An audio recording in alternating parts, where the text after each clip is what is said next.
जय श्री कृष्णा। राधे राधे दोस्तों, आप सभी को एकादशी की शुभकामनाएं। तो आज की एकादशी का नाम कामदा एकादशी है। आज हम कामदा एकादशी की व्रत कथा कहेंगे। आइए शुरू करते हैं। धर्मराज युधिष्ठिर कहने लगे कि हे भगवान, मैं आपको कोटि कोटि नमस्कार करता हूँ। अब आप कृपा करके चैत्र शुक्ल एकादशी का महात्म्य कहिए। श्री कृष्ण कहने लगे कि हे धर्मराज, यही प्रश्न एक समय राजा दिलीप ने गुरु वशिष्ठ जी से किया था और जो समाधान उन्होंने किया वो सब मैं तुमसे कहता हूँ। प्राचीन काल में भोगीपुर नामक एक नगर था। वहाँ पर अनेक ऐश्वर्यों से युक्त पुंडरीक नामक एक राजा राज्य करता था।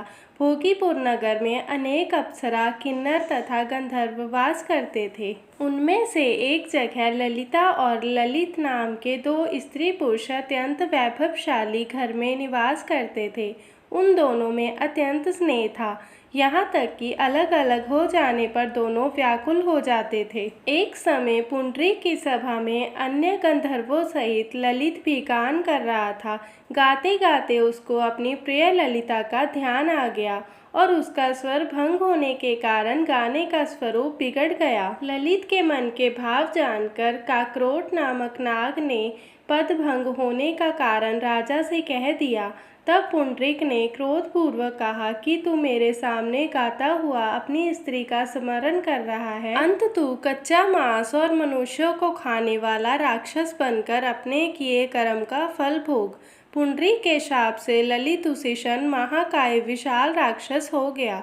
उसका मुख अत्यंत भयंकर, नेत्र सूर्य चंद्रमा की तरह प्रदीप्त तथा मुख से अग्नि निकलने लगी। उसकी नाक पर्वत की तरह कंदरा के समान विशाल हो गई और गर्दन पर्वत के समान लगने लगी। सिर के बाल पर्वतों पर खड़े वृक्षों के समान लगने लगे तथा भुजाएं अत्यंत लंबी हो गई। कुल मिलाकर उसका शरीर 8 योजन के विस्तार में हो गया। इस प्रकार राक्षस होकर वह अनेक प्रकार के दुख भोगने लगा। जब उसकी प्रियतमा ललिता को यह वृत्तांत मालूम हुआ तो उसे अत्यंत खेद हुआ और वह अपने पति के उद्धार का यत्न सोचने लगी। वह राक्षस अनेक प्रकार के घोर दुख सहता हुआ घने वनों में रहने लगा। उसकी स्त्री उसके पीछे पीछे जाती और विलाप करती रहती। एक बार ललिता अपने पति के पीछे घूमती घूमती विंध्याचल पर्वत पर पहुंच गई, जहां पर श्रृंगी ऋषि का आश्रम था। ललिता शीघ्र ही श्रृंगी ऋषि के आश्रम में गई और वहां जाकर विनीत भाव से प्रार्थना करने लगी।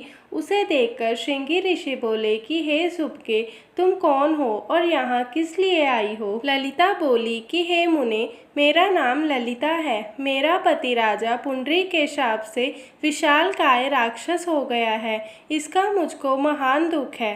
उसके उद्धार का कोई उपाय बतलाइए। श्रृंगी ऋषि बोले कि हे गंधर्व कन्या, अब चैत्र शुक्ल एकादशी आने वाली है, जिसका नाम कामदा एकादशी है। इसका व्रत करने से मनुष्य के सब कार्य सिद्ध होते हैं। यदि तू कामदा एकादशी का व्रत कर उसके पुण्य का फल अपने पति को दे तो वह शीघ्र ही राक्षस योनि से मुक्त हो जाएगा और राजा का शाप भी अवश्यमेव शांत हो जाएगा।